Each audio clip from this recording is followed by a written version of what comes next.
Hello there, ladies and gentlemen, and welcome to another episode of CookieCast. Today on CookieCast, it's the football podcast.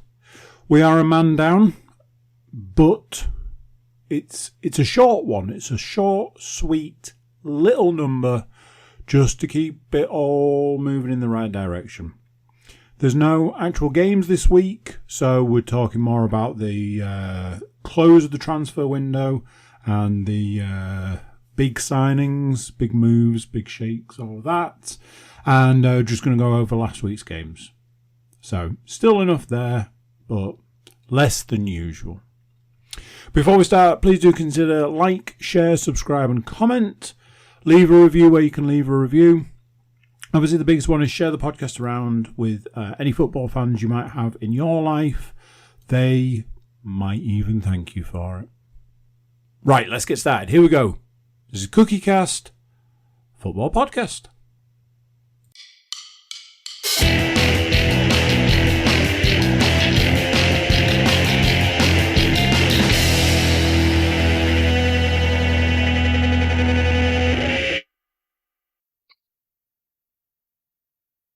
Yes, indeed, ladies and gentlemen. Recording is in progress, and apologies for my betraggled appearance on tonight's podcast. You don't normally apologise. Well, I mean, no, but I thought I'd sort of start, a new trend on the podcast of me apologising for looking a little bit like the Elephant Man. I don't know. All of the above, basically. A little bit warmer than I first thought it would be when it was certainly absolutely pissing it down with rain a couple of hours ago. Obviously, for those of you not watching on YouTube, the voice you will have heard there was the voice of the Hull City correspondent, Mr. Stuart Woodmansey. How are we this week, sir? Hello. Yeah, all good. You? Excellent. Can't complain, other than being a little warm. Sadly, Mr. Moore on the podcast this week. He's unavailable to join us, so fingers crossed he will be back next week. But one person who is here and who is always here, as we said last week on the podcast, he doesn't have a club, but he's got all of your backs, ladies and gentlemen. It's the king, the head honcho of the CookieCast podcast network, Mr. Andrew Cook. How are we this week, sir?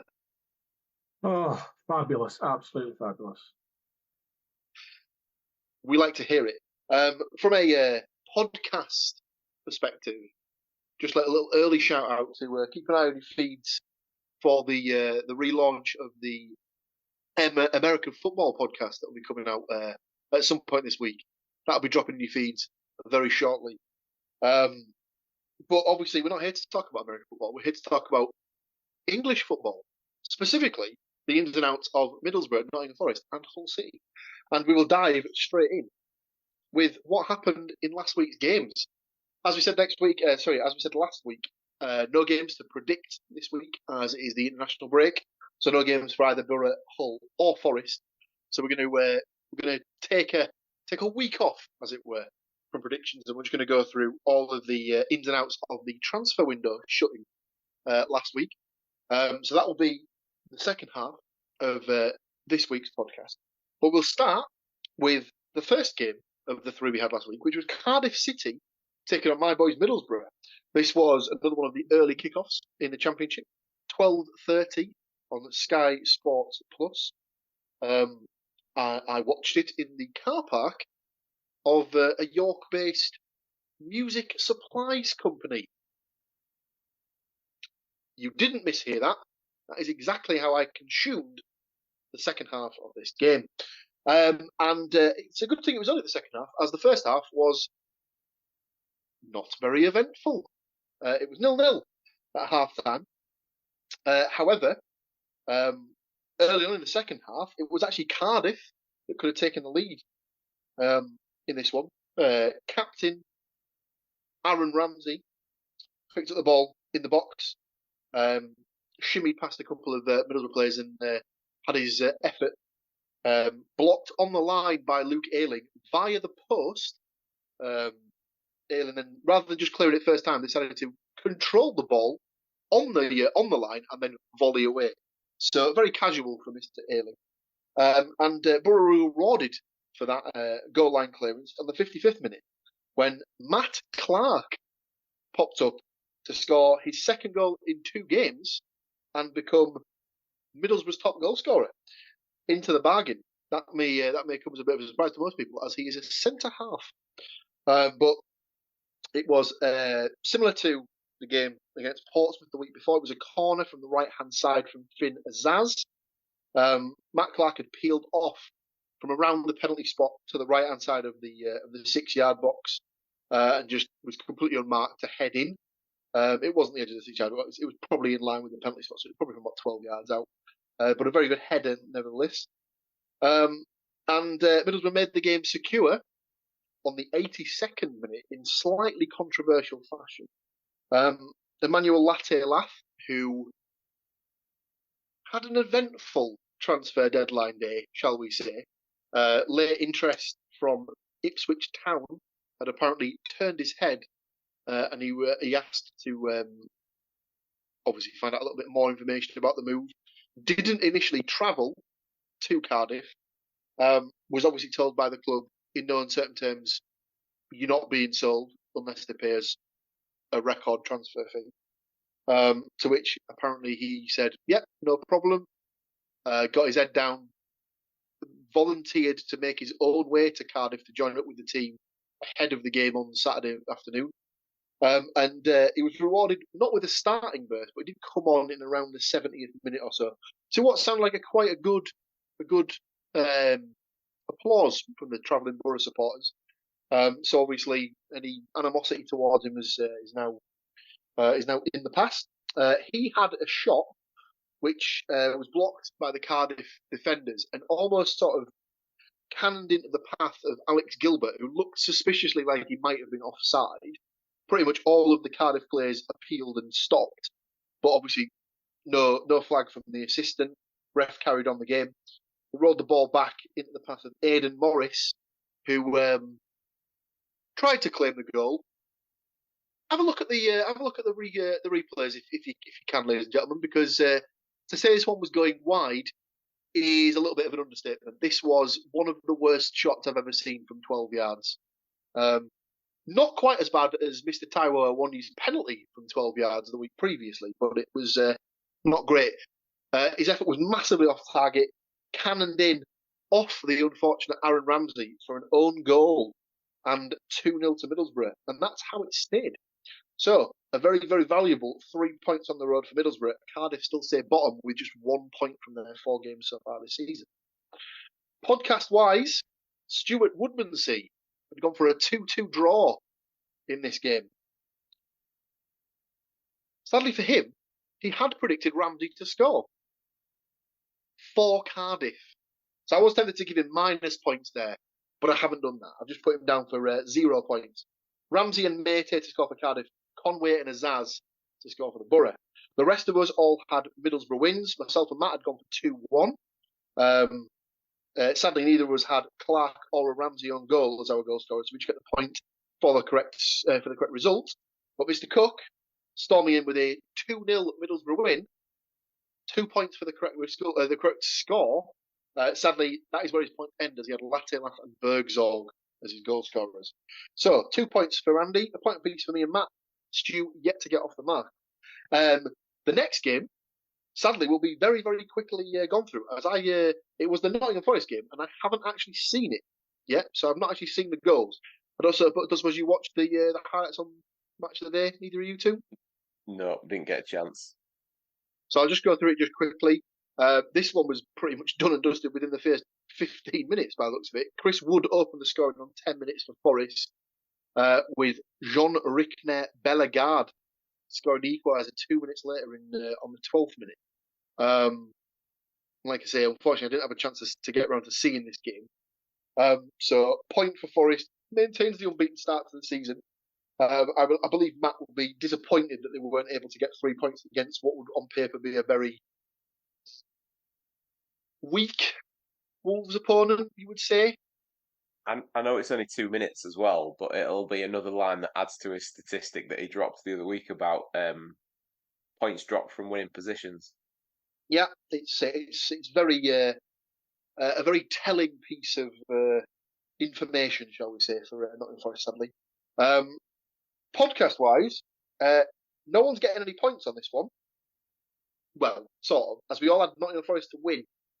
Stuart had 1-0 Ilanga, Andy had 1-0 Hudson-Odoi, I had 2-0 Hudson-Odoi and Gibbs White, Matt had 2-1 Gibbs White and Cunha to score for Wolves, but he did have Wood. So he does get himself a bonus point for the goal scorer there. So just Matt picking the points there. And we finished the week with Leeds United versus Hull. I'll leave this one up to you. Yeah, thanks. So I should start off by turning to the right page of my book, really, shouldn't I? That would probably help. What I will say is that this ended up being Hull's first loss of the season, and in the league anyway. And Leeds remain unbeaten, unfortunately for us. Highlights were kind of lacking. Hull didn't really get going until midway through the first half. Badia forced a save from MacLeod shortly after Nonto had a goal ruled out for offside, so there was a bit of a frantic couple of minutes. Miller had a couple of half chances before the break, but didn't really come to anything. So 0-0 at half time. Not the greatest game, not the worst game, not the worst result at that point.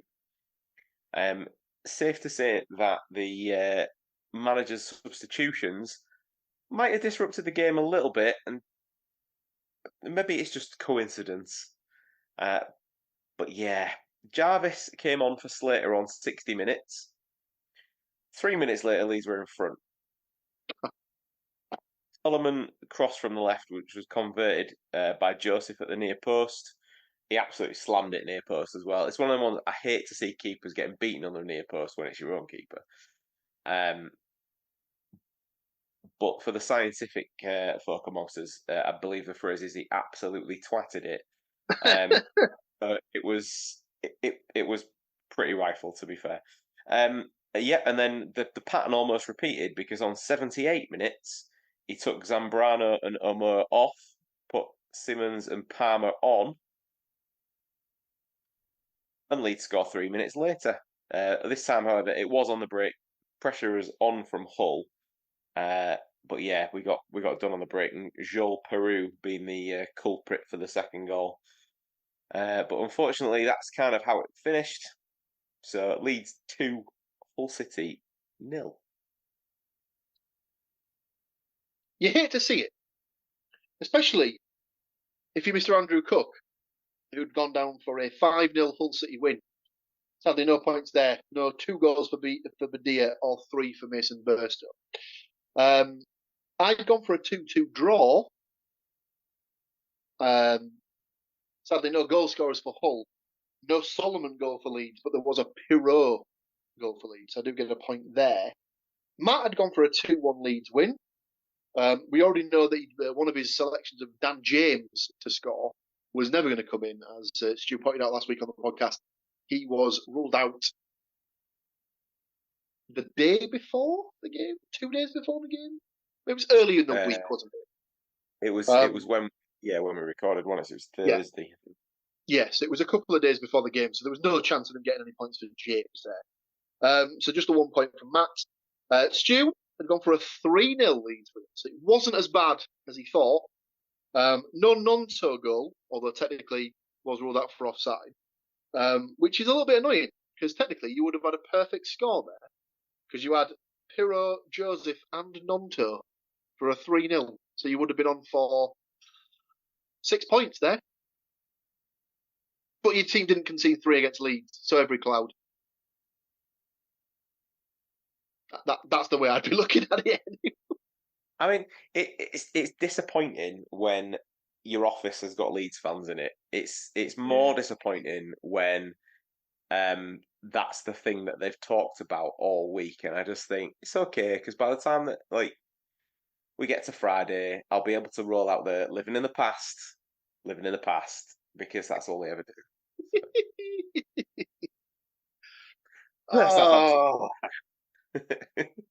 It's a massive shame, but fingers crossed, it won't derail the rest of the season and stuff like that. They'll just be able to chalk it up as a bad day. Well, we'll get to my reasons when we get to the transfer window. Don't you worry. Well, I was going to say, it gives the new players time to bed in over the next 2 weeks if they're not away on international duty, of course. Which brings us to the end of the predictions. 2 points for me for the week, 2 points for Andy for the week, 3 points apiece for Stu and Matt. So you can take solace in the fact that you drew the week with Matt. Let's put it that way. So, as we said, no games to predict for next week, as it's just the England games, and we're going to not really sort of cover those on the podcast this season. So what we are going to do is we're just going to go through the ins and outs of our affected teams on deadline day. I'll start with Forest, as obviously Matt's not here to cover that. They had a couple in and 3 out. The outs were Josh Bowler has gone to Preston on a season-long loan. That strikes me as one of those signings where they've signed a guy off the back of thinking they might get relegated to the Championship, and they're just never going to end up playing him. And he's basically going to get loaned out until his contract runs out, and then he's just going to get released. Similarly, Matt Turner, the backup goalkeeper, has gone to Crystal Palace on a season-long loan. And one that's a little bit more, not hard-hitting as such, but one from the academy that did seem to have a little bit of promise at one point was Alex Maiton. He's left the club on a permanent basis to join San Diego FC, who you may remember earlier in the podcast is the destination of Paddy McNair from Middlesbrough when he was released from his contract. So I think they're not due to start until next season in the MLS. So he'll have at least 3 or 4 months where he's not actually doing anything. But he'd been at the club since I think he was 11 years old. Had obviously worked his way through the academy, had a handful of first team appearances, looked decent in some of the games that I'd seen. But I think he got an injury the season they got promoted and never really seemed to recover from it. A couple of loan spells when he got back fit, and then never really got back in first team contention. So fingers crossed he'll be able to kickstart his career in the United States. And 2 players coming in was a left-sided defender called Morato, signed for an undisclosed fee from Benfica, and central midfielder James Ward-Prowse has joined on a season-long loan from West Ham. Now, we discussed this in the group. Myself and I believe Stu think this is a cracking signing for Nottingham Forest. On set pieces alone, I'd say he's a great addition. I think he's one shy of setting the all-time record in the Premier League for direct free kick goals. So I wouldn't put it past him to improve that whilst at Forest. That is the Forest ins and outs. So that just leaves us with the Borough ins and outs and the Hull ins and outs. Now, I'll just try and quickly rattle through the Borough ones, as I believe the Hull ones might take us a little bit more time. So, Middlesbrough had 2 ins on transfer deadline day, both loans.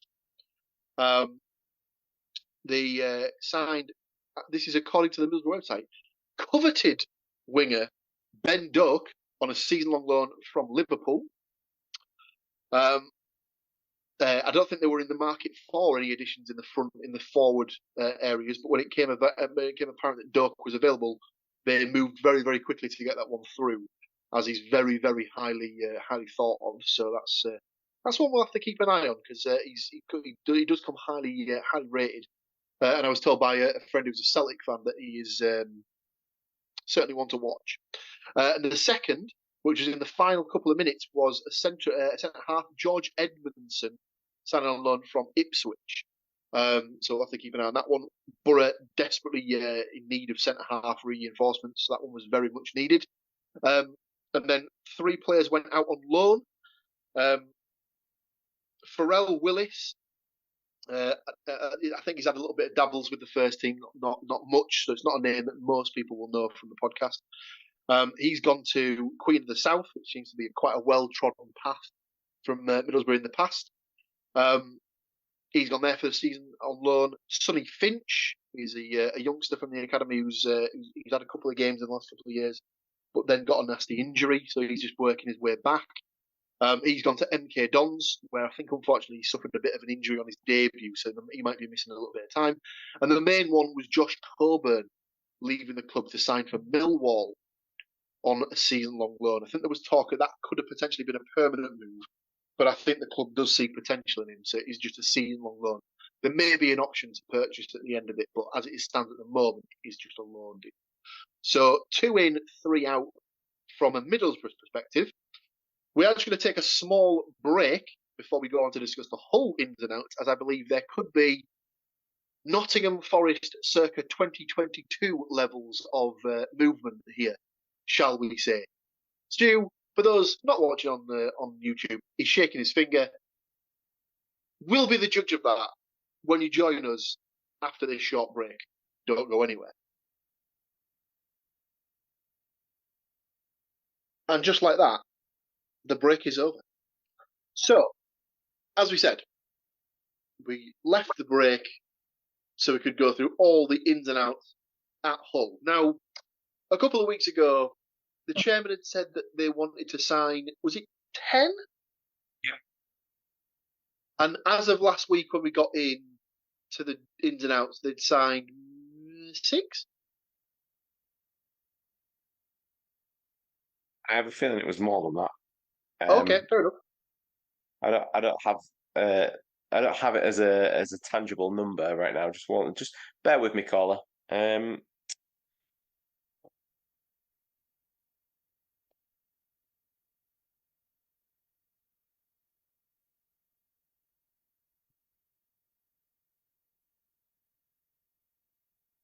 Whilst Stuart's going through that, I believe there's just been a breaking story that Steve Bruce might be back in a job. Has he gone to be Steve McLaren's assistant in Jamaica? No. League One side Blackpool have appointed Steve Bruce as their head coach on a 2-year deal. Oh well. I say He'll do all right, I think. I say breaking news. This was yesterday. He'll do all right there, I think. Yeah, you'd have thought he would do a fairly decent job.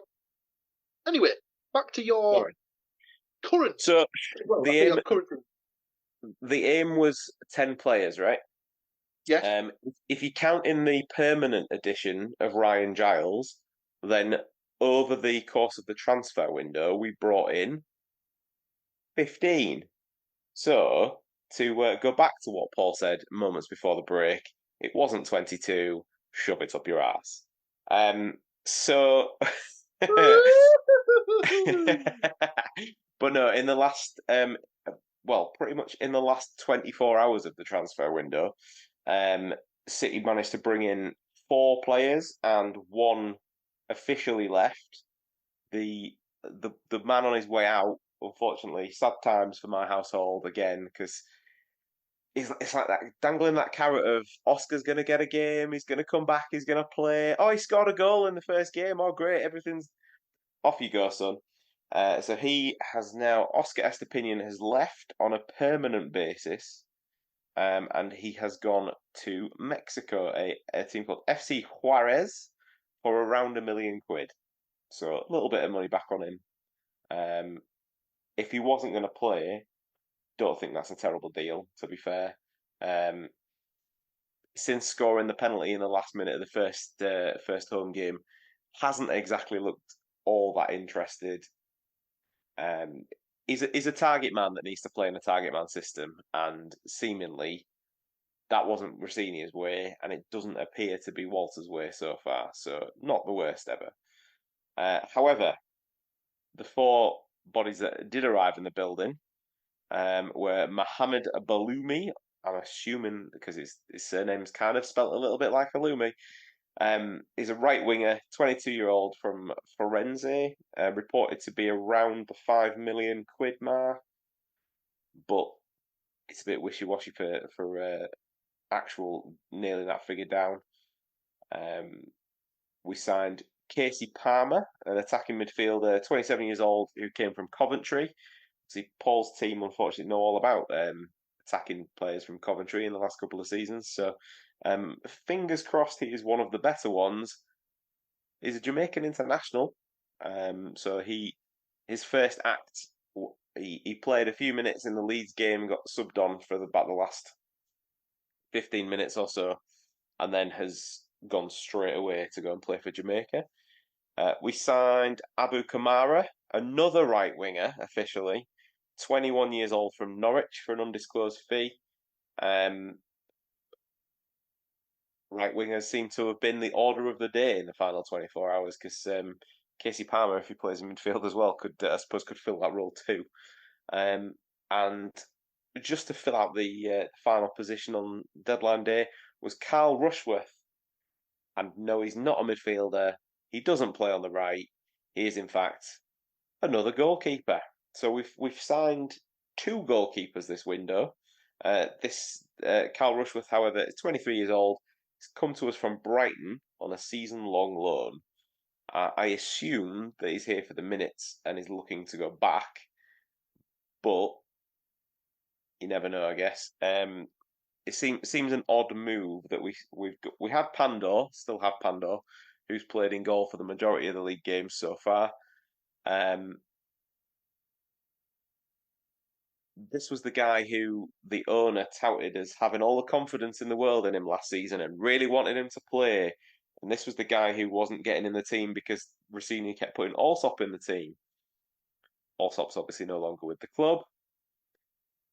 Pandor gets promoted effectively to number 1 goalkeeper, and then they sign 2 more. Sending mixed signals there, fella, is what I would say to that one. Richopi hasn't exactly set the world on fire in his debut in the League Cup, as he was responsible for the losing goal by his miscontrol. So maybe that's just set them back a little bit. But the fact that Carl Rushworth's come in, he seems to have a decent reputation, and it's on a loan deal, so it's no real sort of gamble, really. I guess it's another body in the door should stuff not go right with the other 2. So we shall see. Overall, I'm not disappointed with the business that's been done. Obviously, I'm disappointed with the fact that they had to do so much business because of the nature of the chopping and changing beforehand, and then all the loans that they had obviously last year as well that went back, and there was always going to be a bit of movement in that regard. The disappointing thing is all of that business needing to be done wasn't a surprise to anybody 6, 10, 12 weeks ago. They've left it way too late. The majority of the business was done within the last 2 weeks of the transfer window, and effectively we're now stuck in pre-season mode still whilst they're all getting to know each other. Yes, you'd think that the international break would help with that. However, Liam Miller has gone off to play for Canada and Casey Palmer has gone off to play for Jamaica, as I said. So there's a couple of key elements of your midfield there that aren't going to be getting into the groove with the rest of them. I said it before, I'm going to say it again. It's going to, if they gel as a team and if it all goes to Adrian's plan, we're going to get caught out with a really slow start. So, couple of draws and a loss isn't exactly where you want to be if you're thinking about challenging. The slow start cost Borough previously, as Paul will attest. If these guys don't hit the ground running as soon as they come back from the international break, they'll be looking at the obscurity of mid-table, I would suggest, at best. But prove me wrong is what I would say. Let's see what happens. Yeah, it's a good point. I think, like you said, it's clear to see that slow starts are what have obviously cost Borough automatic promotion the season before last and a spot in the playoffs last season. I think the main thing for me is the fact that how many times have you heard that like teams replace like the majority of the squad and end up with a positive season. I mean, obviously Forest did it, but there was mitigating circumstances with that because of the sheer amount of players they had on loan, the sheer amount of players they had that came at the end of their contract and stuff like that. So you could almost look at that as a kind of a one-off of sorts. But then you wouldn't necessarily class it as a positive season, seeing as they spent the whole year looking over their shoulder just in case they would still. True, but obviously, if you were to ask at the start of the season what was Forest's aim for that season, it was survival in the Premier League, and they achieved that goal. So I don't think you can look at it as anything other than positive from that regard, I would say. But listen, there's obviously like the further down the league pyramid you go, you do tend to see this sort of turnover because players sign for lower league, and obviously I'm not saying that Hull are a lower league club. That's not what I'm saying, but you do see this as a more prevalent thing when you sort of like the further down the leagues you go. The teams cover themselves by only doing players on like 1 or 2 year contracts normally, unless they're a player that's massively integral to the club, because they just can't afford the sort of the financial burden, I suppose, of giving out 3, 4, 5 year deals and stuff like that. So I think, like you say, it's a wait and see sort of thing. But like you say, you would have liked to think that they would have been more proactive and done. And if these were the players that they'd earmarked, why didn't they go out and sign them 3, 4, 5 weeks earlier? So they had the time to get embedded into the sort of the nature of the club, the ethos of the club, the way of playing with the club and stuff like that. I know that there's then always the argument the other way as well of like, well, the other clubs would have needed to bring other people in for cover, and it's the availability. It's almost like the buying a house in a chain situation. Yeah. And that can play a factor, but still, like transfer deadline. I'm convinced in 100% that transfer deadline day is a thing because of Sky Sports News. If it wasn't for Sky Sports News, people would have zero interest in it, and it would just all get done quietly, and it would be done way earlier for me. Yeah, it used to be. Obviously, it's been a thing since 2002, I think, is when it came in the UK. Obviously, before that, I think that had been the case across the majority of certainly Western Europe. But the old method definitely seemed to work better, because the way that it used to work, obviously, was that this is for all the people who weren't born in the 80s, as we were. The way that it used to work was that the transfer window, the season would start, and obviously the transfer you'd been able to make transfers since I think it was the beginning of July or the midway through June or something like that. And it used to be that you could sign players up until the transfer deadline, which was some point in March.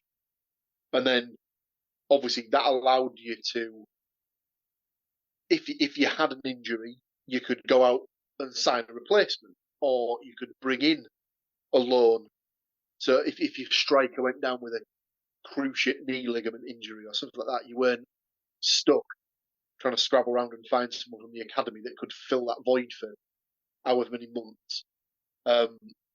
You literally were able to sign up until March. Any player was eligible to move from wherever they wanted, and it just seemed as though that just completely went out the window and was just deemed to not be a feasible prospect. I don't know. It was. I can see why it was changed. I can see why the new system on paper is better, but it's all the hype and like bullshit, like sort of like pomp and circumstance that goes around it. Like they don't need to make a big song and dance and parade of it. It just like if the clubs just got on with it and they weren't sort of scrutinised by the media in the way that they are, it would be done and dusted way earlier for me. There'd be no panicking, because I suppose it must be something like the rule change must be something to do, as everything is in life, to do with money, on the basis of if like Man City were 3 points away from winning the title and all of their strikers went down with something, they'd just spaff a load of cash and get the best player that they could. Whereas that sort of team that was 3 points away from safety at the other end of the table maybe couldn't do the same. So I kind of get. I'm okay with the reasoning behind why there's the limits. It's just, yeah, I don't think we need all the circus that goes with it. Yeah, I mean, like you say, that's basically part and parcel of it, isn't it? So yeah, that's basically all we kind of have for this week. No games to predict. One thing we probably should discuss is the fact that, now I know Matt would definitely have brought this up if he was on, Leicester. Yeah, I thought you were going to say that. Leicester have won their appeal against a decision over PSR charge. Now, this has been taken from the BBC Sport website.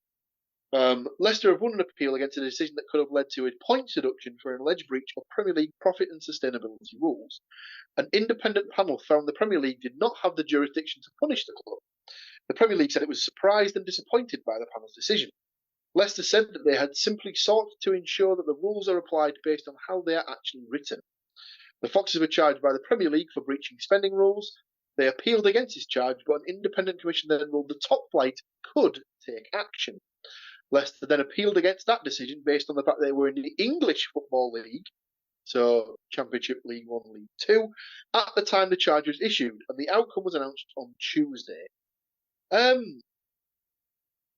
can understand why Matt's pissed off, because obviously last season, Nottingham Forest and Everton were given points deductions for the fact that they breached the profit and sustainability rules.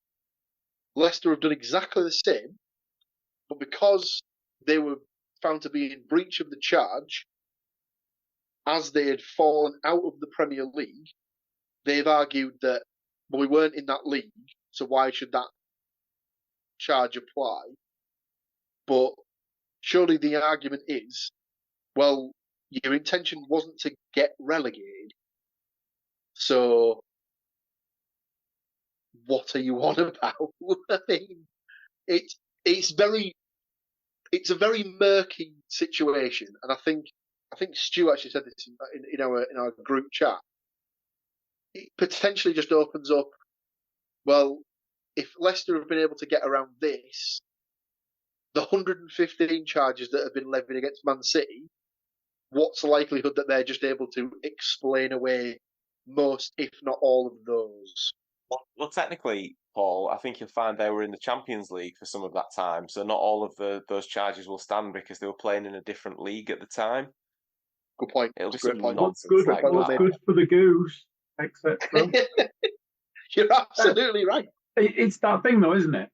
The moment you start going, if you squint and stand on one leg and take your glasses off and go to a different country, it's not actually real. The moment you start that, then everybody's going to do it.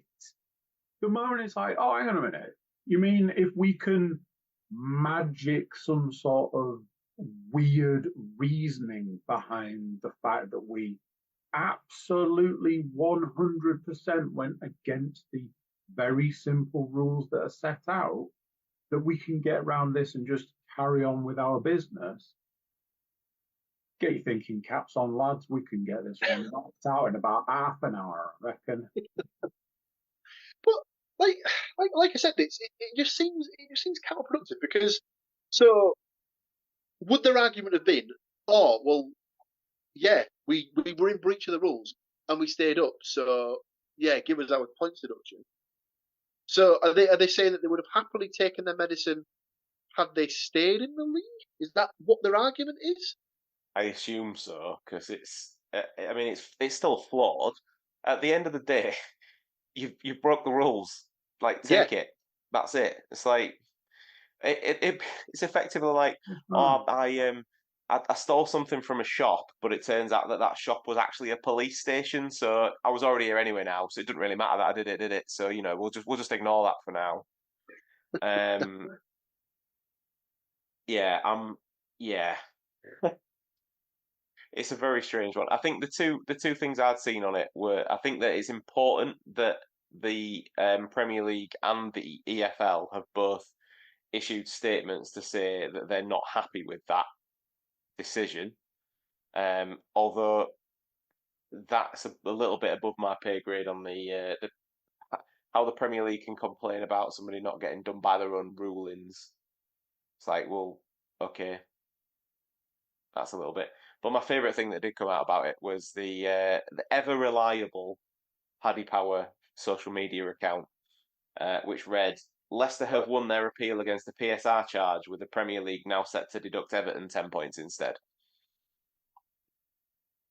And if that isn't a perfect place to wrap this little bad boy up and call it a week, I don't know what is. Thank you, as always, to these two wonderful gentlemen for joining me to go through their teams. Thank you to you guys for tuning in, as you do each and every week, to listen to us rant on about our respective teams. If you're new here, if this is your first time, maybe think about like, share, subscribe. Obviously, we've got fantastic podcasts coming at you all the time on the Cookie Gas Podcast Network. Obviously, there's the football podcast that you're listening to today. As mentioned earlier, NFL starts up this week again as well. We have the Getting Over Wrestling podcast that comes at you once a month for the premium live events.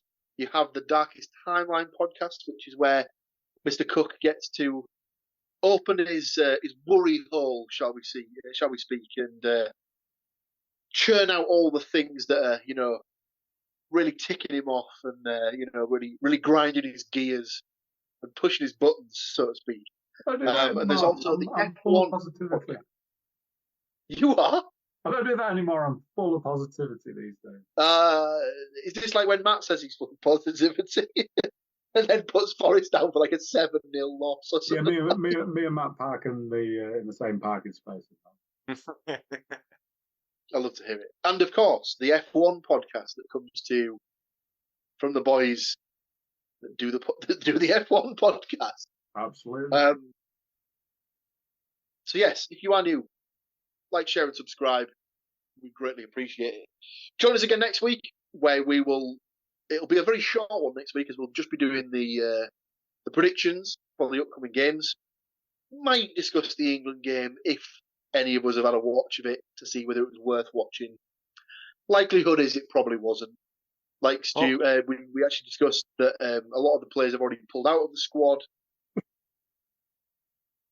Hopefully, we won't be able to discuss the horrific injuries that the new international signings have picked up in the.